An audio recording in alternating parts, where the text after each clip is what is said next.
Salam hörmətli şagirdlər, mən sizlərlə bugün ədəbi dilin normaları barəsində danışacağım. Gəlin başlayaq dərsin izahına. Demək, ədəbi dilin normaları həm imtahanlara düşən mövzu sıralarına daxildir, həmçinin belə deyim, artıq 10-11-ci sinif proqramlarında sırf üslublardır, ədəbi dilin normaları mövzuları ətraflı şəkildə sizdən istəyir. Yəni bunları bilməniz çox vacibdir. Biz ədəbi dilin normalarından danışdıqda uşaqlar 3 norma tanıyırıq. Fonetik, leksik, semantik də deyilir. Qrammatik, morfoloji və sintaktik uşaqlar.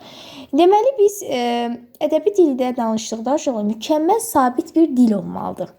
Yəni ki, dəyişilməz bir dildən söhbət gedir də burada. Məsələn, bu normalarda dialekt və şivələrdir. Xalq danışıq dilindəki qeyri-mükəmməl və qeyri-sabit normalarından fərqlənir və dilin daxili quruluşunu uşaqlar fonetik, leksik və qrammatik norma təşkil edir. Buna uyğun olaraq da biz ədəbi dilin 3 normasını tanıyırıq. Fonetik, leksik, qrammatik. Deməli, orfoepik və orfoqrafik normalarda dilimizin fonetik və qrammatik normalarının əsasında yaranır. Biz belə deyim də, nitq mədəniyyətinin ən mühüm hamıdan tələb olunan şərti nədir? Ədəbi dilin normalarına riayət etməkdən ibarətdir. Dilimizin də fonetik, leksik, qrammatik normaları, normativ qrammatikalarda dərslik və lüğətlərdə verilir uşaqlar. Gəlin fonetik normadan başlayaq. Fonetik norma ədəbi dildə sözün tələffüz qaydası uşaqlar orfoqrafikdir. Orfoqrafik yazılışdır, orfoepik tələffüzdür. Bağışlayın, səhv dedim. Deməli, orfoepik tələffüz lüğətlərində, yəni ki, bunlar hamısı öz lüğətlərdə əks olunub da, orfoqrafiya isə yazılış lüğətlərində əks olunub uşaqlar. Həm orfoepik, həm orfoqrafik normalar dilinin fonetik quruluşu ilə müəyyən edilir. Fonetik norma dəyişmədə gec olur. Əgər orfoepik ya da orfoqrafik norma pozulubsa, ona fonetik norma pozulmuş sayılır. Durğu şairlərindən səhv istifadə orfoqrafik normanın pozulması, yəni yazılışda. Fonetik normasının pozulmasını tələb edən bir çox hallar var uşaqlar. Biz onu necə müəyyən edirik? Xüsusi isimlərin böyük hərflərlə yazılmaması. Deyirəm, hər zaman yer günəş ətrafında fırlanır. Yer əgər burada kiçik yazılıbsa, məsələn, gəlin yazaq burada. Deməli, hər zaman yer günəş ətrafında fırlanır. Günəş ətrafında fırlanır. Uşaqlar, baxın. Yer böyüklə yazılmalıdır. Burada nə baş verir? Orfoqrafiya norması pozulur da. Ona görə biz nədir burada? Həmçinin xüsusi isimlər əgər böyük hərflə yazılmayıbsa, bu nə olur? Fonetik norma pozulur burada. Fonetik. Yaxud dırnaq çarələrinin qoyulmamasına görə var. Məsələn, deyirəm ki, mən Leyli və Məcnunu oxudum. Uşaqlar, baxın. Səhv buradadır da, qoyulmayıb dırnaq çarəsində, amma qoyulmalı idi. Burada nə olur? Deməli, bizdə orfoqrafik norma pozulur. Defisin qoyulmaması uşaqlar, məsələn, deyirəm gec. Yox, burada qoyulmur da, gec, amma qoyulmursa nədir bu? Pozulmuş sayısına qoyulmalıdır. Yaxud tez, amma qoyulmalıdır. Yəni, səhv bizdə elə. Yaxud, baxın, biz deyirik ki, Rom rəqəmlərindən sonra inci şəkilçisi işlənə bilməz. Əgər işlənirsə, ümumiyyətlə hər hansı bir şəkilçi, nə bilim 11-ci əsr, 12-ci əsr, söhbət tələffüzdən gedirsə, səhv getmir ha uşaqlar. Əgər yazılışdan gedirsə, yazılışda əgər onlar işlənibsə, Rom rəqəmlərindən sonra bilirik ki, şəkilçi olmaz. Onda deməli nə olur? Bu orfoqrafik norma pozulur. Yaxud 25-ci, baxın, 25-ci. Uşaqlar, burada defis olmalıdır. Niyə qoyulmayıbsa, deməli bu səhvdir də. Yaxud qeyri-müəyyən, qeyri-adi qoyulmayıbsa nədir uşaqlar? Bu deməli səhvdir də. Nə pozulur? Orfoqrafik norma pozulur. Sonra yenə də deyirəm, əgər burada belə yazılıbsa, bu səhvdir. Bu tək belə yazılmalıdır. Rum rəqəmlərindən sonra sıra sayı düzəldən şəkilçi qoyulmamalıdır. Bu getdi. Sıra sayının şəkilçisinin səhv yazılması uşaqlar. Məsələn, 5-ci yazdı. 5-ci yazdır da. Bu 5-ci nədir? Yaxud 20-si uşaqlar. Baxın, belə də səhv sayılır. 20-si yanvar. Belə yazır. Səhvdir də uşaqlar bunlar hamısı. Sözün sətirdən sətrə keçirəndə edilən səhvlər var. Məsələn, belə yazır şagirdlərin çoxusu və bunu səhv götürmürlər. Səhvdir də bu hecaya görə sözün sətirdən sətrə səhv keçirilir. Tələffüzdə vurğudan düzgün istifadə edilməməsi. Orfoepik norma deyirəm, kənd cəmaatı yayda kəndə köçürdü. Baxın, köçürdü. Atırlar vurğunu sonuncu köçürdü. Uşaq bu düzgün gəlmir də. Baxın, vurğu səhvliyi də varsa orfoqrafik norma pozulmuş sayılır. Demək gələk leksik normaya. Uşaqlar, mən sizə hər dəfə dərslərdə də deyirəm, onlayn şəkildə keçəndə bizim bir leksik norma haqqında məlumat verim, sonra gələk. Deməli, dilimizdə əsl türk sözləri ilə yanaşı həm formaca, həm məzmunca türkləşmiş ərəb və fars mənşəli sözlər işlənir. Biz bir şey yadda saxlamalıyıq ki, dünyanın başqa dillərində olduğu kimi Azərbaycan dilində leksik semantik normanın keyfiyyəti milli leksika müəyyən edir və leksik norma hər hansı bir şəxsdən sözün mənasını bələd olmağı, onu düzgün yerində işlətməyi tələb edir. Deyirəm ki, məsələn, armud, buradan bir leksik norma yazaq, leksik norma. Buradan da yazaq fonetik norma. Qarışdırmayaq. Fonetik norma. Baxın, deyirəm ki, armud ağacdan yıxıldı. Uşaqlar, yıxılmaq insana məxsus xüsusiyyətdir də. Orada deməli nə pozulur? Leksik norma pozulur da. Amma düşdü ilə əvəz olunmalı. Deyirəm, armud ağacdan düşdü. Onda olar o normal bir şəkildə cümlə. Amma armud ağacdan yıxıldı. Yəni, olmur da, bu sayılmır. Yaxud deyirəm ki, anam, buradan yazaq. Anam, başımın yanında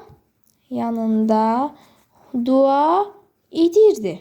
Uşaqlar, baxın, yanında sözü yerinə düşmür burada. Yanında. Amma bu olmalıydı üstündə. Anam başımın üstündə dua edirdi. Bax, bu da oldu nə? Düzgün şəkildə bizim normamız. Yaxud belə bir nümunə də var idi, yadıma gəlir. Kitabda çıxmışdı, rast gəlmişdim. Deməli, deyir ki, məsələn, Rasim dəhlizin dalından çıxıb mənə tərəf gəldi. Baxın, Rasim dəhlizin dalından çıxıb mənə tərəf gəldi. Uşaqlar, burada leksik norma pozulur. Rasim dəhlizin arxasından çıxıb mənə tərəf gəldi. Bu şəkildə olmalıdır. Yəqin ki, izah edə bildim sizə bunu da. Ədəbi dildə söyüşlərə, loru, yaxud kobud sözlərə yer verilmir. Deyirəm ki, məsələn, küçük, baxın, küçük, mənə qulaq as. Uşaqlar, leksik norma pozulur da, baxın, söyüşdür də bu, düzdür, kobud sözdür. Yəni, əgər bu tipli sözlər bədii üslubda bədii məqsədləri üçün edilibsə, leksik norma pozulmayıb. Frazoloji birləşmələri, bədii təsvir və ifadə vasitələri, ümumiyyətlə məcaziliyi norma pozuntusu hesab edilmir. Gələk, nəyə?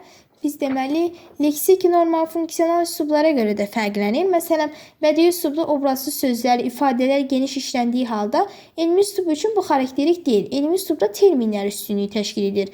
Biz leksik norma dialekt sözlərinə, varvarizm və vulqar sözlərlə çox ehtiyatlı olmağı tələb edir. Əgər bu tipli sözlər bədii məqsəd güdmürsə, ədəbi dil normaları onları işlətməyə qadağan edir. Bu tip sözlərdən yalnız obrazı təqdim etmək, fərdiləşdirmək üçün istifadə edilibsə, əgər söhbət obrazın fərdiləşməyindən gedir də, bu artıq müəllifin nitqində istifadəyə yol verilir. Leksik norma funksional üslublara görə də gözlənilməlidir. Elmi və ya rəsmi-güzar üslubda obrazlılığa yol vermək olmaz. Gələk, məsələn, başqa bir deyək də, deyirəm ki, məsələn, onun maraqlı yaddaşı var. Ay uşaqlar, baxın. Onun maraqlı yaddaşı var. Maraqlı yaddaşı deməzdim. Onun maraqlı belə deyək də iti yaddaşı var. Düzdür? Burada iti yaddaşı olmalıdır. Yəni maraqlı ümumiyyətlə burada əlavədir. Yaxud səhv işlənib, yəni. Başqa cür deyək ki, Günel boş qaba aş qoydu. Qoydu yox, çəkdi olmalıdır. Bu formada. Gələk qrammatik norma. Deməli, uşaqlar, qrammatik norma sözlər və cümlələr arasındakı əlaqələrin nitqdə düzgün qurulmasını tələb edir. Qrammatik norma bir çox belə deyim, özündə nələrsə birləşdirir. Məsələn, adlara isim, sifət, say, əvvəlcə cəm, sonra mənsubiyyət, daha sonra hal və sonra xəbərli şəkilçisi, yəni şəxs sonluğu deyirəm ki, evlərimizdəndir. Yəni bu dediyim şəkildə ardıcıllanır. Müəyyən miqdar saylarından sonra gələn isimlər təkdə işlədilməli. Deyirəm, 2 əskər olmalıdır. 2 əskərlər olmur ki, yaxud qrammatik cəhətdən deyirəm ki, 6 kitablar demək təbii ki də yanlışdır. Burada 6 kitab olmalıdır. Cəm olmaz. Uşaqlar, cəm olmaz. Niyə görə? Yalnız və yalnız tək. Söhbət sıra sayından gedirsə əgər. Deməli, yaxud deyirəm ki, burada indi 6 kitablar işlənsə olmur da. Yaxud deyirəm ki, 2 əskərlər. Uşaqlar, 2 əskər olmalıdır. Yenə də deyirəm, cəm olmaz. Sonra bizdə var feilin kökünə təsirli, plus növ, plus inkar, plus feilin şəkillərini şəkilçi, üstəlik şəxs və xəbər şəkilçiləri artırılmalıdır. Deyirəm ki, çıxarılsanız, baxın bu formada. Azərbaycan dil içində belə bir qayda var ki, nə inkar bağlayıcısından sonra gələn feil təsdiqli olmalı. Deyirəm, nə gəlir, nə də yazır. Amma nə gəlmir, nə də yazmır. Bu formada olmur da. Yəni bu hal gözlənilmədikdə feili inkarda olsa da qrammatik norma pozulmuş hesab olunur. Deyirəm, nə gəlmədi, nə yazmadı. Mübtəda ilə xəbər cümlədə şəxsə müəyyən dərəcədə kəmiyyətə görə uzlaşmalıdır. Deyirəm, biz oxuyuruq, onlar işləyirlər. Eyni zamanda belə bir qaydamız da var ki, bizdə mübtəda cansız əşyaları ifadə olunduqda mübtəda ilə xəbər arasında kəmiyyətə görə uzlaşma pozulur. Məsələn, deyirəm, otlar tərpənir. Otlar nədir? Mübtədadır. Tərpənir nədir? Xəbərdir. Əgər bu cümlədə otlar tərpənirlər şəklində işlənsə, qrammatik şərtlilik pozulardı. Qrammatik şərtə görə cəmdə olan mübtəda cansız əşyanı bildirdikcə xəbər təkdə işlənməlidir. Cümlənin əvvəl mübtəda, sonra tamamlıq, sonra xəbər gəlir. Təyin aid olduğu ismlə ifadə oluna bilər. Hər bir cümlə üzvündən əvvəl işlədilməlidir. Zərfli isə əsasən feildən əvvəl işlənir bu formada. Düşünürəm ki, müəyyən üslubu, məqsəd və situasiyalar nəzərə almasa, bu hal gözlənilmədikdə qrammatik norma pozulur.